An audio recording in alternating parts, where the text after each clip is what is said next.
আজি বান্ধি লওঁ নাই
ক'ৰ পাইলেগে কবচাবৰীৰ পৰা কেলে আহিছে এটা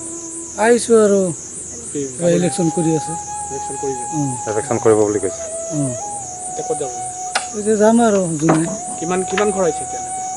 কিমান হ'ব আৰু আজি 7-8 ঘৰমান আহিছে নেকি আৰু আহি আছে গৈ আছে গেছ গৈ আছে কিমান ঘৰ মানুহ আছে তাত 60 ঘৰ আছে নেকি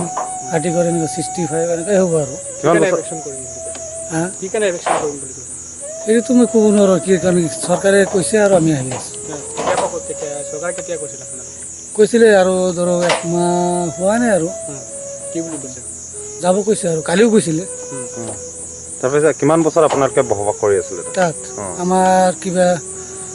30 হৈছিলে 30 বছৰ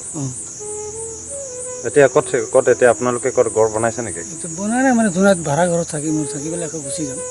ঘৰ ক'ত আপোনালোক আমাৰ বৰপেটা